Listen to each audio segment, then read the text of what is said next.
सुहागरात पर कमरे का दरवाज़ा बंद होते ही उसने मेरे सामने अपना सेहरा उतारा। फिर मेरी आंखों में देखकर एक ऐसी बात कही जिसने मेरी पूरी ज़िंदगी पल भर में बदल दी। उसने धीमी आवाज़ में कहा, डरना मत, क्योंकि मैं तुम्हारा असली पति नहीं हूँ।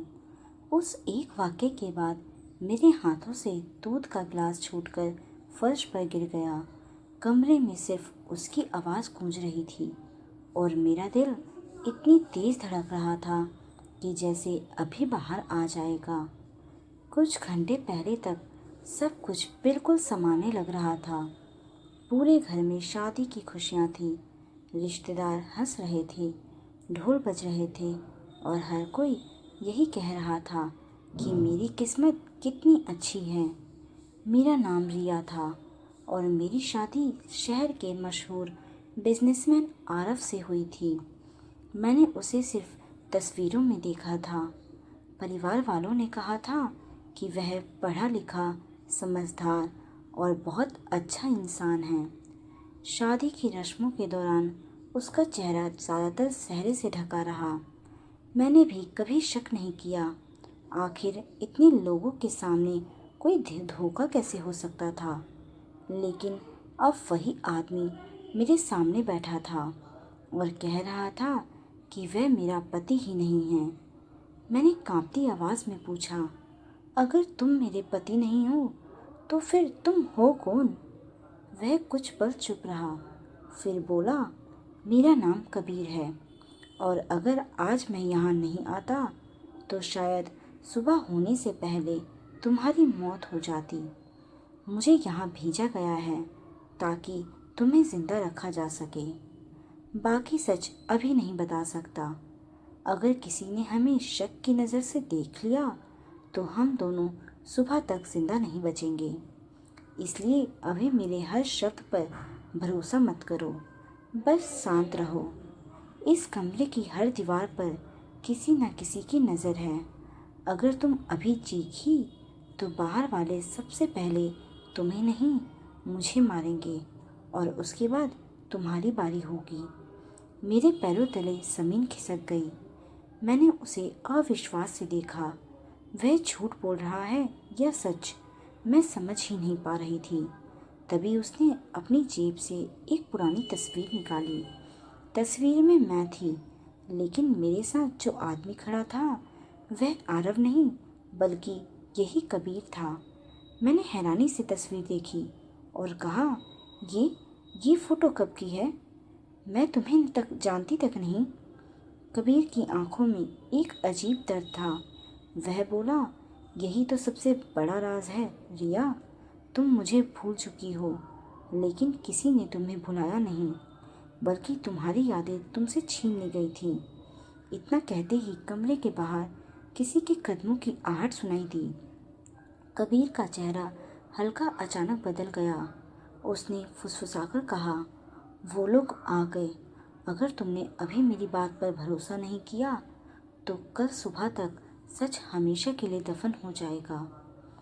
कमरे के बाहर कदमों की आहट हर पल तेज होती जा रही थी।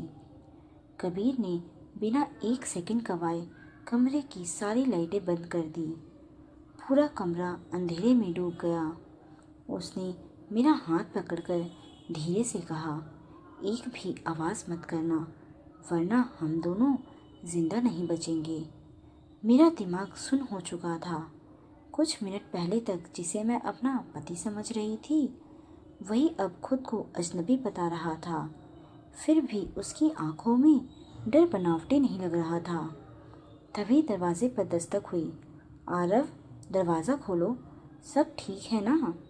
यह आवाज़ आरव के बड़े भाई विवेक की थी।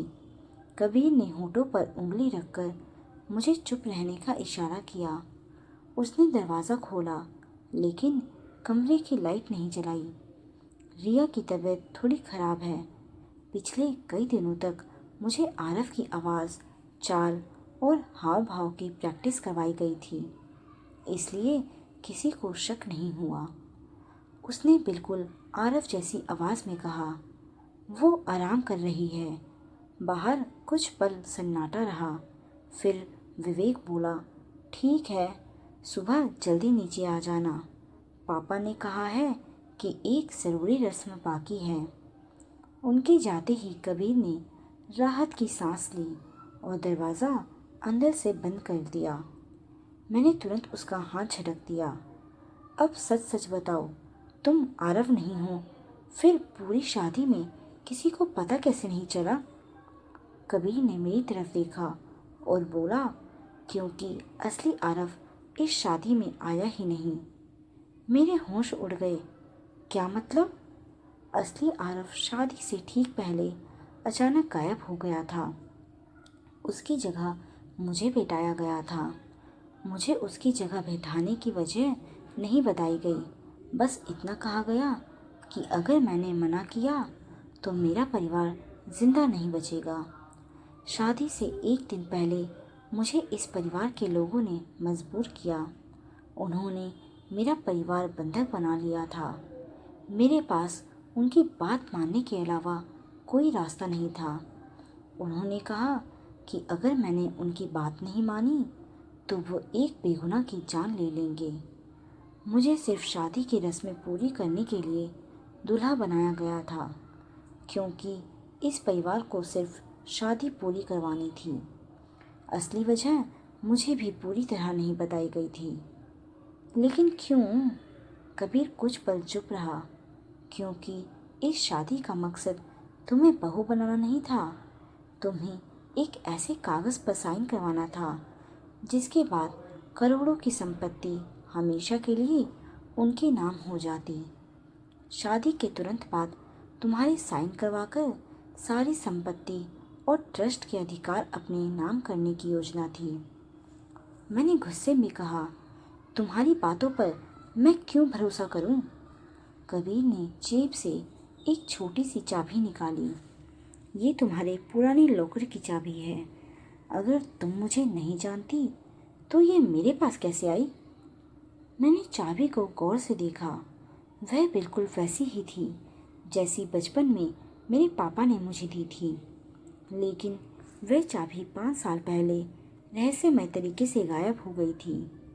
मेरे हाथ कांपने लगे। ये तुम्हें कहाँ से मिली?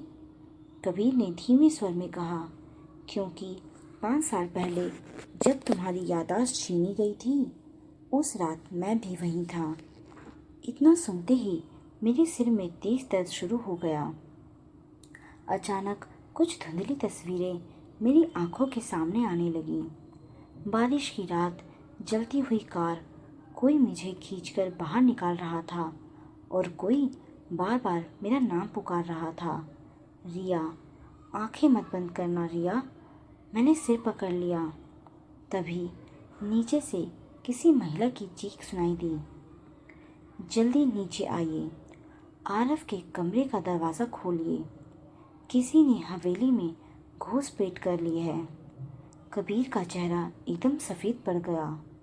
उसने खिड़की की तरफ देखा और घबराकर सिर्फ इतना कहा, अगर घुसपैठिया अंदर आ गया तो सबसे पहले मुझे नहीं तुम्हें ढूंढेगा। मैं कुछ समझ पाती उससे पहले कबीर ने खिड़की का पर्दा थोड़ा सा हटाकर बाहर देखा। अगले ही पल उसने मेरा हाथ पकड़ लिया। वो यहीं आ चुका है। उसकी आवाज़ पहले से भी ज़्यादा धीमी थी। मैंने कांपते हुए पूछा, कौन? उसने जवाब दिया, जिस आदमी ने 5 साल पहले तुम्हें मारने की कोशिश की थी। मेरा गला सूख गया। तभी हवेली की सारी लाइटें अचानक बंद हो गईं। नीचे से लोगों की घबराई हुई आवाज़ें आने लगीं। कोई चिल्ला रहा था, जनरेटर चालू करो। कोई अंदर घुस आया। कबीर ने कमरे की अलमारी खोली। उसके पीछे एक छोटा सा गुप्त दरवाज़ा था। मैं हैरान रह गई। ये रास्ता हवेली के पुराने हिस्से में जाता है। उसने कहा, अगर हमें सच तक पहुंचना है तो अभी निकलना होगा। मैं उसके पीछे चल पड़ी। संकरी और अंधेरी सुरंग में सिर्फ हमारे कदमों की आवाज़ गूंज रही थी। चलते चलते मैंने पूछा, अगर तुम मुझे पहले से जानते थे तो इतने साल कहाँ थे? कबीर कुछ देर चुप रहा, फिर बोला, मैं जेल में था। हर दिन मुझे यही डर सताता था कि कहीं तुम्हें भी सच जानने से पहले मार ना दिया जाए। मैं वहीं रुक गई। क्या? उसने मेरी तरफ देखा। हाँ, लेकिन उस जुल्म के लिए नहीं जो मैंने किया था, बल्कि उस जुर्म के लिए जो किसी और ने किया और इल्ज़ाम मेरे सिर पर डाल दिया गया। मेरे मन में सवालों का तूफान उठने लगा। तभी सुरंग खत्म हुई और हम हवेली के एक पुराने बंद कमरे में पहुंच गए। कमरे में धूल जमी हुई थी। दीवारों पर पुराने फोटो टंगे थे। अचानक मेरी नज़र एक तस्वीर पर पड़ी। उसमें मेरे पापा, कबीर और मैं साथ खड़े मुस्कुरा रहे थे। तस्वीर के पीछे तारीख लिखी थी, 5 साल पहले। मेरे हाथ कांपने लगे। ये कैसे हो सकता है? मैंने बुदबुदाया। कबीर बोला, तुम्हारे पापा मुझे अपने बेटे जैसा मानते थे। उन्होंने ही हमारी सगाई तय की थी। मेरे पैरों तले ज़मीन खिसक गई। झूठ, ये सब झूठ है। पापा ने कभी मुझे नहीं बताया। कबीर ने भारी आवाज़ में कहा, क्योंकि उन्हें सच बताने का मौका ही नहीं मिला। उनकी मौत हादसा नहीं थी, उनका कत्ल हुआ था। ये सुनते ही मेरी आंखों से आंसू निकल पड़े। मैं कुछ बोल भी नहीं पाई। तभी कमरे के कोने में रखी पुरानी अलमारी अपने आप चरमराते हुए खुल गई। उसके अंदर एक वीडियो कैमरा रखा था और उसके नीचे मेरे पापा की लिखावट में एक लिफाफे पर सिर्फ एक साइन लिखी थी, रिया। अगर तुम ये पढ़ रही हो तो समझ लेना मैं अब इस दुनिया में नहीं हूँ, और जिस पर तुम्हें सबसे ज़्यादा भरोसा करती हो उसी से सबसे ज़्यादा सावधान रहना। तभी पीछे से किसी ने ताली बजाई। हम दोनों एक साथ मुड़े। दरवाजे पर एक नकाबपोश आदमी खड़ा था। उसने मुस्कुराते हुए कहा, बहुत देर कर दी तुम दोनों ने। अब वो चिट्ठी पढ़ने का मौका भी नहीं मिलेगा। नकाबपोश आदमी ने धीरे धीरे कमरे के अंदर कदम रखा। उसके हाथ में पिस्तौल थी और चेहरे पर ऐसी मुस्कान जैसे उसे पहले से पता हो कि हम यहीं मिलेंगे। मैंने घबराकर कबीर का हाथ पकड़ लिया। वह बिना डरे मेरे सामने आकर खड़ा हो गया। रिया, जो भी हो मेरे पीछे रहना, उसने फुसफुसाकर कहा। नकाबपोश आदमी हंस पड़ा। वह कबीर 5 साल पहले भी इसकी जान बचाने चला था और आज भी वही कर रहा है, लेकिन हर बार किस्मत तुम्हारा साथ नहीं देगी। कबीर ने गुस्से में पूछा, तू चाहता क्या है? उसने जवाब दिया, सिर्फ वो चिट्ठी और कैमरा, क्योंकि उनमें ऐसा सच कैद है जो करोड़ों की दौलत और कई लोगों की ज़िंदगी बर्बाद कर सकता है। इतना कहकर उसने बंदूक सीधी मेरी तरफ तान दी। तभी कबीर ने पास रखा लोहे का स्टैंड उसकी तरफ फेंक दिया। गोली चलने की आवाज़ पूरे कमरे में गूंज उठी। कांच टूट गया और चारों तरफ धूल फैल गई। उसी अफरा तफरी में कबीर ने मेरा हाथ पकड़ा और हम दोनों पीछे वाले दरवाजे से भाग निकले। कुछ देर तक भागने के बाद हम हवेली के पुराने मंदिर के पीछे पहुंच गए। मेरी सांसें तेज चल रही थी। मैंने कांपती आवाज़ में पूछा, अब कहाँ जाएंगे? कबीर ने जेब से वही लिफाफा निकाला। भागते समय वह उसे अपने साथ ले आया था, लेकिन कैमरा कमरे में ही छूट गया था। उसने कहा, कैमरा बाद में भी मिल सकता है। हो सकता है उसमें पूरा सच ना हो, लेकिन पापा ने उसे किसी वजह से छिपाया होगा। पहले ये जानना ज़रूरी है कि वो हमें क्या बताना चाहते थे। मैंने कांपते हाथों से लिफाफा खोला। अंदर सिर्फ एक पन्ना था। उस पर लिखा था, रिया, अगर तुम ये चिट्ठी पढ़ रही हो तो इसका मतलब मैं हार चुका हूँ, लेकिन तुम हारना मत। मेरी मौत के पीछे जिस इंसान का हाथ है उसका नाम मैं यहाँ नहीं लिख सकता। अगर ये चिट्ठी गलत हाथों में पहुँच गई तो तुम भी जिंदा नहीं बचोगी। सच जानना है तो हमारे पुराने फार्म हाउस जाओ। वहाँ ज़मीन के नीचे लोहे का एक संदूक दबा है। उसकी चाबी सिर्फ कबीर के पास होगी। उसी संदूक में एक ऐसी चीज़ है जो तुम्हें मेरी आखिरी गवाही तक पहुंचा देगी। चिट्ठी पढ़ते ही मेरी नज़र कबीर पर गई। उसकी जेब में रखी वही पुरानी चाबी अचानक मुझे याद आ गई। यानी वह सच बोल रहा था। पहली बार मेरे मन में उसके लिए भरोसा पैदा हुआ। लेकिन उसी पल पीछे से किसी ने ताली बजाई। हम दोनों पलटे तो देखा कि विवेक यानी आरव का बड़ा भाई अपने 4 आदमियों के साथ हमारे सामने खड़ा था। उसके चेहरे पर डर नहीं बल्कि अजीब सी मुस्कान थी। उसने कहा, आखिरकार तुम्हें चिट्ठी मिल ही गई। मैं जानता था कि तुम दोनों सीधे यहीं पहुंचोगे। मेरा दिल बैठ गया। मैंने हैरानी से पूछा, तो ये सब तुम्हें पहले से पता था? विवेक मुस्कुराया और बोला, रिया, तुम्हें अभी तक यही लगता है कि इस खेल का असली खिलाड़ी कोई और है, लेकिन असली कहानी तो अभी शुरू होगी, क्योंकि जिसने तुम्हारे पिता की हत्या करवाई थी वो मैं नहीं हूँ। ये सुनकर मैं और कबीर एक दूसरे को देखने लगे। तभी विवेक ने पीछे खड़े एक आदमी की तरफ इशारा किया। उस आदमी ने अपना नकाब उतारा और उसे देखते ही मेरे मुंह से चीख निकल गई। वह इंसान मेरे अपने मामा थे, जिन पर मैंने बचपन से सबसे ज़्यादा भरोसा किया था। मेरे मामा का चेहरा सामने आते ही मेरे पैरों तले ज़मीन खिसक गई। बचपन से लेकर आज तक उन्होंने हमेशा मुझे अपनी बेटी की तरह प्यार दिया था। जब पापा की मौत हुई थी तब वही मुझे संभालते रहे। जब मेरी याददाश्त कमज़ोर होने लगी तब भी वही हर डॉक्टर के पास मुझे लेकर गए। मैं उनकी तरफ देखती रह गई। मेरी आंखों से आंसू अपने आप बहने लगे। मामा, आप? मेरे मुंह से बस इतना ही निकल पाया। उन्होंने गहरी सांस ली और बिना किसी पछतावे के मुस्कुरा दिए। हाँ रिया, आखिर सच जान ही गई। कबीर ने गुस्से से उनका कॉलर पकड़ लिया। तूने उसके पिता की हत्या क्यों की? मामा ने कबीर का हाथ झटक दिया और बोले, हत्या सिर्फ एक आदमी की नहीं हुई थी। उस रात 3 जिंदगियां ख़त्म हुई थी। फ़र्क बस इतना है कि एक लाश मिली, 2 लोग जिंदा बच गए। मैं कुछ समझ ही नहीं पा रही थी।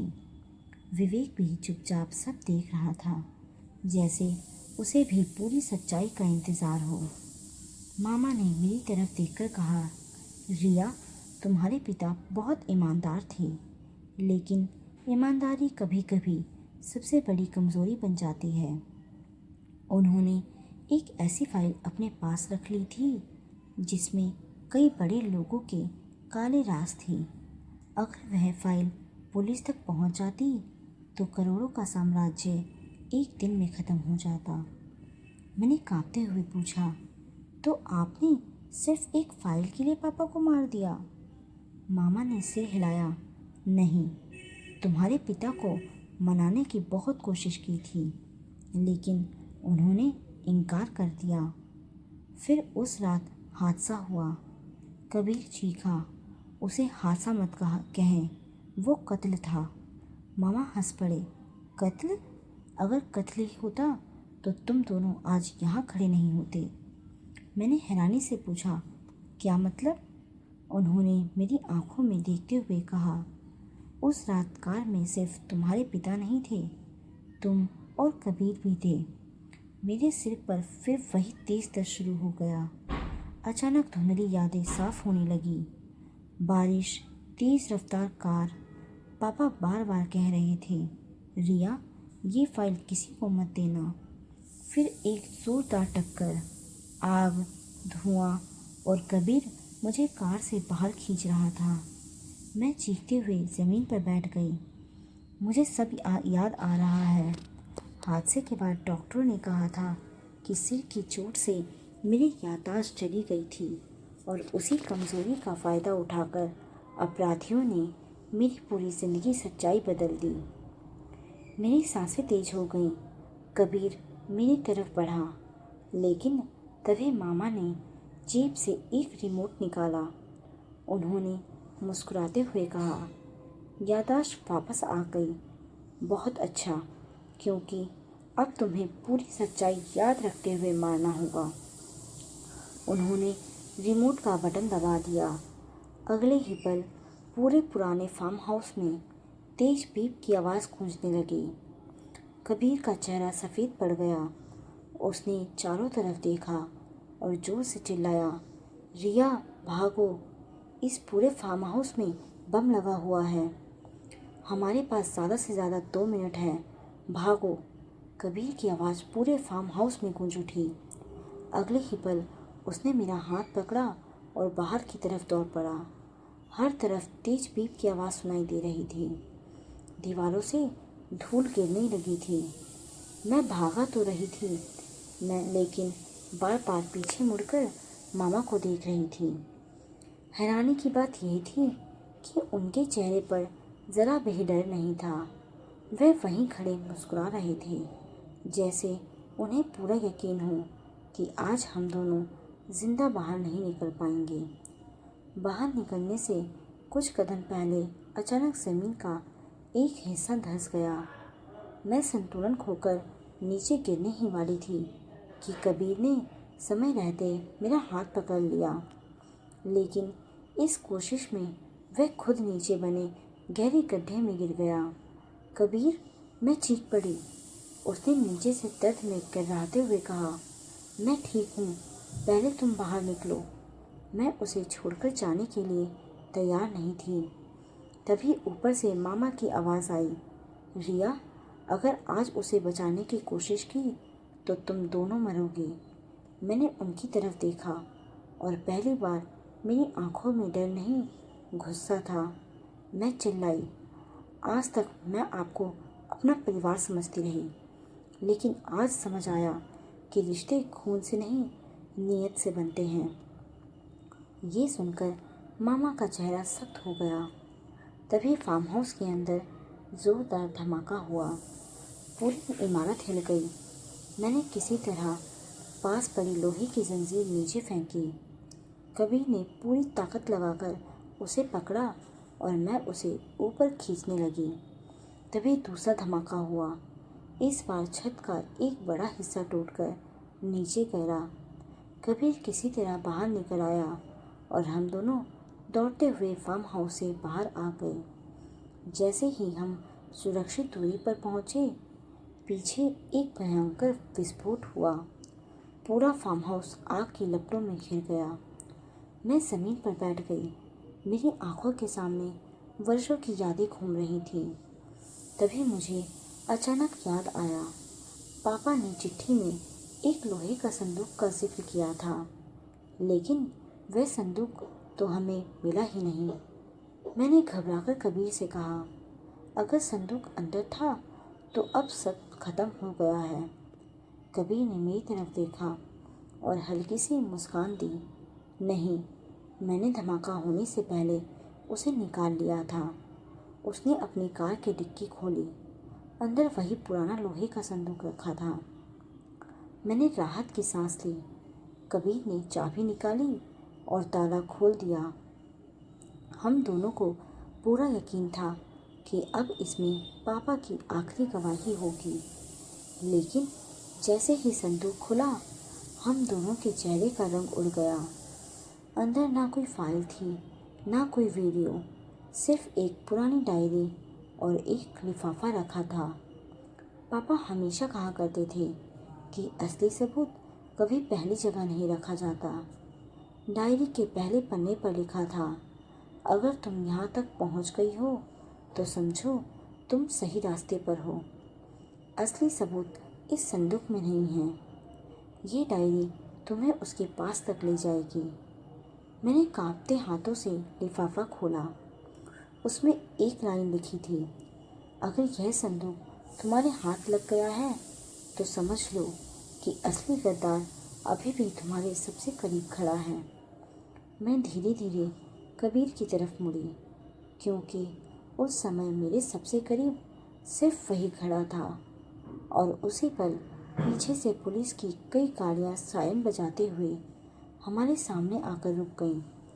सबसे आगे खड़े इंस्पेक्टर ने अपनी बंदूक कबीर की तरफ तान दी और चिल्लाया, कबीर, तुम पर रिया के पिता की हत्या, इस सबूत छिपाने और फायर होने का आरोप है। आवाज़ सुनते ही चारों तरफ सन्नाटा छा गया।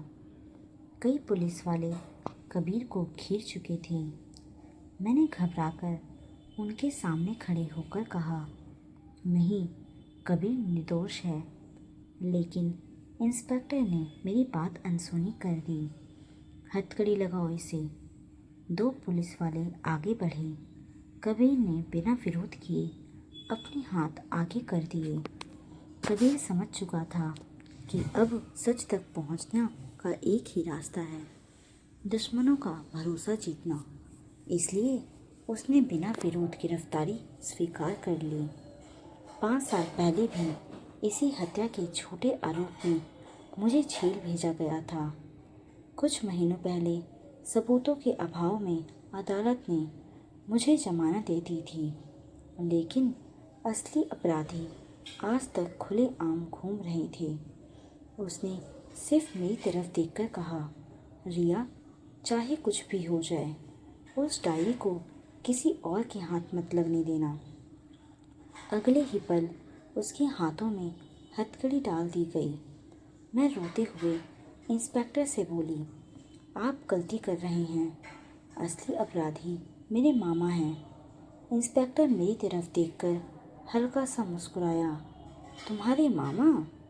उसने पीछे मुड़कर देखा। मेरे मामा आराम से पुलिस की गाड़ी के पास खड़े थे और इंस्पेक्टर उनसे ऐसे बात कर रहा था जैसे दोनों एक दूसरे को वर्षों से जानते हों। मेरा दिल बैठ गया। अब मुझे समझ आ गया है कि मामला सिर्फ एक हत्या का नहीं, बल्कि बहुत बड़ी साजिश का है। पुलिस कबीर को लेकर जाने लगी। तभी उसने अपनी हथकड़ी लगी हाथों से चुपके से वही पुरानी डायरी मेरी तरफ सरका दी। किसी की नज़र उस पर नहीं पड़ी। मैंने तुरंत उसे अपने दुपट्टे के अंदर छिपा लिया। पुलिस की गाड़ियाँ चली गईं। मामा मेरे पास आए और बनावटी चिंता दिखाते हुए बोले, बेटा, अब सब भूल जाओ, मैं हूं ना तुम्हारे साथ। मैंने पहली बार उनकी आंखों में देखकर कहा, अब मैं आपको मामा नहीं कहूँगी। जिस इंसान ने मेरे पिता को मुझसे छीना, वो मेरा अपना कभी हो ही नहीं सकता। उनके चेहरे की मुस्कान कुछ पल के लिए गायब हो गई, लेकिन उन्होंने खुद को संभाल लिया। सच और झूठ का फैसला अदालत करेगी, इतना कहकर वे भी चले गए। उस रात मैं अकेली अपने कमरे में बैठी रही। मैंने धीरे धीरे डायरी खोली। पहले कुछ पन्नों पर पापा की रोज़मर्रा की बातें लिखी थी, लेकिन आखिरी हिस्से में एक नक्शा बना हुआ था और उसके नीचे लिखा था, अगर मैं जिंदा ना रहूं तो इस नक्शे के आखिरी निशान तक पहुंचना। वहाँ तुम्हें वह इंसान मिलेगा जो पूरी सच्चाई अपनी आंखों से देख चुका है। नक्शे के नीचे एक नाम भी लिखा था, सावित्री। मैं हैरान रह गई। मुझे इस नाम का कोई याद नहीं था। तभी डायरी के बीच से एक पुरानी फ़ोटो नीचे गिर गई। फ़ोटो में मैं, कबीर, पापा और एक बुजुर्ग महिला खड़ी थी। फ़ोटो के पीछे लिखा था, सावित्री माँ, हमारी सबसे बड़ी गवाह। उसी समय मेरे फ़ोन पर एक अनजान नंबर से कॉल आया। मैंने जैसे ही कॉल उठाई, दूसरी तरफ से कांपती हुई बुजुर्ग आवाज़ आई, रिया, अगर तुम सच में अपने पिता के कातिल तक पहुंचना चाहती हो तो सुबह होने का इंतज़ार मत करना। वो लोग मुझे मारने आ चुके हैं। अचानक तेज चीख सुनाई दी, फिर कॉल कट गया। मैं समझ गई, अब हर मिनट की देरी किसी की जान ले सकती है। फ़ोन कटते ही मेरा दिल ज़ोर ज़ोर से धड़कने लगा। मैंने तुरंत उसी नंबर पर दोबारा कॉल किया, लेकिन इस बार फ़ोन बंद था। मैं समझ गई कि अगर मैंने एक पल की भी देर की तो शायद सावित्री माँ तक कभी पहुँचना नहीं पाऊंगी। रात के लगभग 2 बज चुके थे। पूरे घर में सन्नाटा था। मैंने चुपचाप डायरी, चाबी और पापा की चिट्ठी अपने बैग में रखी और पीछे के दरवाजे से बाहर निकल गई। डायरी में बने नक्शे के सहारे मैं शहर से लगभग 50 किलोमीटर दूर एक छोटे से गांव पहुंची। वहाँ एक पुराना टूटा हुआ मकान था। दरवाज़ा आधा खुला हुआ था। मैंने धीरे से आवाज़ लगाई, सावित्री माँ। कोई जवाब नहीं आया। मैं अंदर गई तो पूरा घर बिखरा पड़ा था। सामान ज़मीन पर फैला था। अलमारियाँ खुली थीं, जैसे कोई हर चीज़ उलट पुलट कर कुछ ढूंढ रहा हो। तभी मुझे अंदर वाले कमरे से हल्की कर्राहट सुनाई दी। मैं दौड़कर वहाँ पहुँची। एक बुजुर्ग महिला घायल हालत में ज़मीन पर पड़ी थी। उनके सर से खून बह रहा था। उन्होंने मुश्किल से आंखें खोली और मुझे देखते ही कहा, रिया, मुझे पता था तुम ज़रूर आओगी। मैं उनके पास घुटनों के बल बैठ गई। किसने ये सब किया? उन्होंने कांपते हाथ से मेरी कलाई पकड़ ली। समय बहुत कम है, ध्यान से सुनो। तुम्हारे पिता ने कोई फाइल नहीं छिपाई थी। उन्होंने सच एक वीडियो में रिकॉर्ड किया था। मैं चौंक गई। लेकिन कैमरा तो? उन्होंने मेरी बात काट दी। कैमरा सिर्फ धोखा था। तुम्हारे पापा जानते थे कि दुश्मन सबसे पहले कैमरा ही ढूंढेंगे, इसलिए उन्होंने असली रिकॉर्डिंग कभी उसमें रखी ही नहीं। फिर वीडियो कहाँ है? सावित्री माँ ने धीरे से कहा, तुम्हारे पापा जानते थे कि उनके पीछे बहुत लोग पड़े हैं, इसलिए उन्होंने वीडियो ऐसी जगह छिपाया जहाँ किसी को शक भी नहीं होगा। मैं बेचैनी से उनकी तरफ देखने लगी। उन्होंने मेरे कान के पास आकर बहुत धीमी आवाज़ में जगह का नाम बताया। सुनते ही मैं अवाक रह गई। वह जगह कोई और लॉकर, फार्म हाउस या तिजोरी नहीं थी, बल्कि मेरे अपने घर का पूजा कमरा था। इससे पहले कि मैं कुछ पूछ पाती, बाहर कई गाड़ियों के रुकने की आवाज़ आई। सावित्री माँ का चेहरा डर से सफ़ेद पड़ गया। उन्होंने जल्दी से मेरी हथेली में एक छोटी सी चांदी की भगवान कृष्ण की मूर्ति रखी और बोली, वीडियो इसी के अंदर है। इसे किसी पर भरोसा करके मत देना, किसी पर भी नहीं। अगले ही पल दरवाज़ा जोर से टूटा। 4 हथियारबंद आदमी अंदर घुस आए। उनके पीछे वही इंस्पेक्टर खड़ा था जिसने कबीर को गिरफ्तार किया था। उसने मुझे देखकर मुस्कुराते हुए कहा, बहुत खोज लिया सच, अब ये सफ़र यहीं ख़त्म होगा। मेरी नज़र उसके पीछे खड़े एक चेहरे पर पड़ी और मेरा खून जम गया। हथकड़ी में जेल ले गया और कबीर उसी इंस्पेक्टर के साथ खड़ा मुस्कुरा रहा था। कबीर को इंस्पेक्टर के साथ मुस्कुराते हुए देखकर मेरी सांस जैसे रुक गई। मेरे हाथ से भगवान कृष्ण की छोटी सी मूर्ति लगभग गिर ही गई। मेरे मन में सिर्फ एक ही सवाल था, क्या कबीर भी शुरू से इसी साजिश का हिस्सा था? इंस्पेक्टर ने मेरी तरफ देखकर ताली बजाई। आखिरकार तुम्हें भी सच दिखाई देने लगा। मेरी आंखों में आंसू आ गए। मैंने कांपती आवाज़ में कबीर से पूछा, क्या जो कुछ तुमने कहा वो सब झूठ था? लेकिन ना जाने क्यों मेरा दिल अब भी कह रहा था कि कबीर ऐसा नहीं कर सकता। कबीर ने मेरी तरफ देखा, लेकिन इस बार उसने कोई जवाब नहीं दिया। उसकी आंखें जैसे मुझे कोई इशारा कर रही थीं, लेकिन उस समय मैं उसका मतलब समझ नहीं पाई। उसकी खामोशी ने मेरे दिल को तोड़ दिया। तभी इंस्पेक्टर आगे बढ़ा और मेरी हथेली से वह चांदी की मूर्ति छीनने की कोशिश की, लेकिन उसी पल कबीर ने अचानक इंस्पेक्टर का हाथ पकड़ लिया। अगले ही सेकंड उसने जोरदार धक्का देकर इंस्पेक्टर को नीचे गिरा दिया और चिल्लाया, रिया भागो। पूरा कमरा गोलियों की आवाज़ से गूंज उठा। अब मुझे समझ आया कि कबीर मुस्कुरा नहीं रहा था, बल्कि पुलिस वालों को यह यकीन दिला रहा था कि वह उनके साथ है। उसने जानबूझकर उनका भरोसा जीता था ताकि सही समय पर मुझे बचा सके। मैं मूर्ति को कसकर पकड़ते हुए पीछे के दरवाजे से भागी। कबीर अकेला उन हथियारबंद लोगों का सामना कर रहा था। बाहर निकलते ही मैंने पीछे मुड़कर देखा। कबीर घायल हो चुका था, फिर भी उसने पीछे मुड़कर एक बार भी खुद को नहीं देखा। उसकी पूरी कोशिश सिर्फ मुझे बचाने की थी और किसी को मेरे पीछे आने नहीं दे रहा था। किसी तरह मैं घर पहुंची। पूरा घर शांत था। मैंने सीधे पूजा घर की तरफ दौड़ लगाई।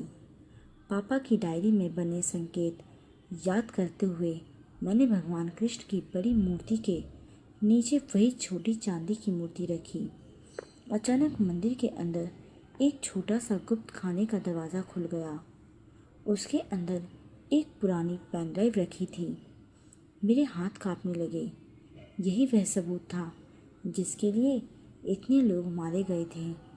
तभी पीछे से ताली बजने की आवाज़ आई।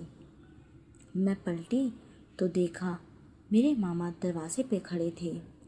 उनके साथ विवेक और वही इंस्पेक्टर था। मामा मुस्कुराए और बोले, शाबाश रिया, हमें पता था कि तुम हमें सीधे असली सबूत तक पहुंचा दोगी, इसलिए हमने तुम्हें कभी रोका ही नहीं। ये सुनकर मेरे पैरों तले ज़मीन खिसक गई। यानी मैं पूरे समय उनकी योजना के अनुसार ही चल रही थी। मामा ने बंदूक मेरी तरफ तान दी। अब पेन ड्राइव हमें दे दो और इस कहानी का अंत यहीं कर देते हैं। मैंने पेन ड्राइव अपनी मुट्ठी में कस ली। तभी बाहर से सायरन की आवाज़ गूंजी। मामा हंस पड़े। कोई फ़ायदा नहीं, इस बार भी पुलिस हमारी ही है। लेकिन अगले ही पल बाहर से एक बुलंद आवाज़ आई, सीबीआई। पूरे घर को चारों तरफ से घेर लिया गया। कोई भी बाहर निकलने की कोशिश मत करना। मामा, विवेक और इंस्पेक्टर तीनों के चेहरे का रंग उड़ गया, क्योंकि इस बार दरवाजे पर खड़ा अधिकारी कोई और नहीं, आरव था। वही आरव जिसे सब 5 साल पहले मरा हुआ समझ रहे थे। आरव को अपने सामने जिंदा देखकर मेरी आंखें फटी की फटी रह गईं। कमरे में मौजूद हर इंसान कुछ पल के लिए बिल्कुल शांत हो गया। सबसे ज़्यादा घबराहट मामा के चेहरे पर थी। उनके हाथ से बंदूक तक कांपने लगी। उन्होंने हकलाते हुए कहा, ये नामुमकिन है। आरव धीरे धीरे अंदर आया। उसके पीछे सीबीआई की पूरी टीम थी। कबीर ने गिरफ्तारी के बाद गुप्त तरीके से आरव और सीबीआई तक सारी जानकारी पहुंचा दी थी। उसी सूचना के आधार पर यह पूरा ऑपरेशन चलाया गया। उसने मेरी तरफ देखा और शांत आवाज़ में कहा, रिया, अब डरने की ज़रूरत नहीं है। खेल खत्म हो चुका है। मामा गुस्से में चिल्लाए, तुम तो 5 साल पहले मर चुके थे। आरव मुस्कुराया, यही तो तुम सबकी सबसे बड़ी गलती थी। उस रात मैं मरा नहीं था, बल्कि गंभीर रूप से घायल हुआ था। सरकारी सुरक्षा एजेंसियों ने मुझे गुप्त रूप से सुरक्षित रखा, क्योंकि मैं तुम्हारे पूरे गिरोह के खिलाफ सबसे बड़ा गवाह था। अगर मेरी जिंदा होने की खबर बाहर आ जाती तो मैं भी मारा जाता। तभी सीबीआई अधिकारी ने मेरी हथेली से पेन ड्राइव ली और उसे लैपटॉप में लगाया। वीडियो शुरू हुआ। स्क्रीन पर मेरे पापा दिखाई दिए। उनकी आंखों में चिंता साफ झलक रही थी। उन्होंने कैमरे की तरफ देखकर कहा, अगर तुम ये वीडियो देख रहे हो तो शायद मैं अब इस दुनिया में नहीं हूँ। मेरी हत्या किसी एक इंसान ने नहीं, बल्कि लालच में अंधे हो चुके उन लोगों ने मिलकर की है जिन पर मैंने सबसे ज़्यादा भरोसा किया था। फिर वीडियो में साफ दिखाई दिया कि मामा, विवेक और भ्रष्ट इंस्पेक्टर पापा को धमका रहे थे।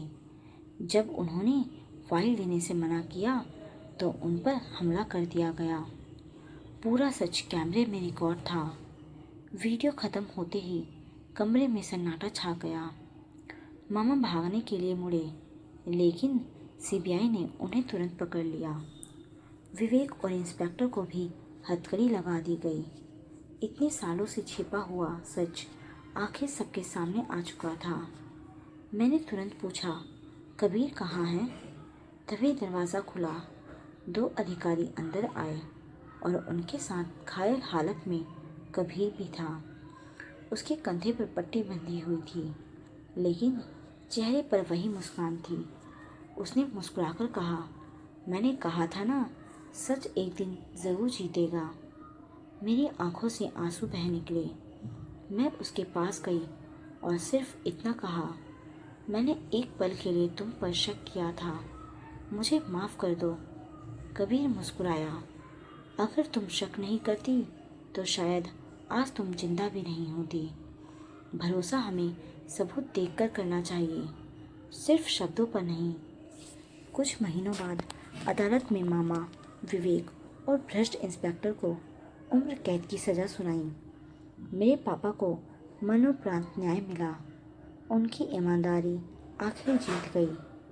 आरव ने अपनी नई ज़िंदगी शुरू करने का फैसला किया और सारी संपत्ति मेरे नाम करने के बजाय एक ट्रस्ट बना दिया, जो उन परिवारों की मदद करता था जिन्होंने अपराध और लालच की वजह से अपने अपनों को खोया था। मैंने भी अतीत का दर्द छोड़कर आगे बढ़ने का फैसला किया। कबीर और मैंने शादी नहीं की। कुछ रिश्तों को किसी नाम की ज़रूरत नहीं होती, क्योंकि उनका आधार प्यार से पहले विश्वास होता है। क्योंकि हमारी कहानी का अंत प्रेम से ज़्यादा विश्वास, न्याय और सच की जीत का था। हम दोनों ने मिलकर उसी ट्रस्ट में काम करना शुरू किया, ताकि किसी और रिया को अपने पिता के लिए 5 साल तक न्याय का इंतज़ार न करना पड़े। दोस्तों, इस कहानी से हमें ये सीख मिलती है कि रिश्ते खून से नहीं, भरोसे से बनते हैं, लेकिन भरोसा हमेशा सच और सबूत पर करना चाहिए। लालच कुछ समय के लिए जीत सकता है, मगर अंत में जीत हमेशा सच और न्याय की ही होती है। दोस्तों, उम्मीद करती हूँ कि आपको ये कहानी पसंद आई होगी। अगर आपको ये कहानी पसंद आई हो तो प्लीज़ इस वीडियो को अपने दोस्तों तक शेयर करें और इस वीडियो को लाइक करना ना भूलें। अब हम मिलते हैं ऐसी ही एक नई कहानी के साथ एक नई वीडियो में। जब तक के लिए बाय।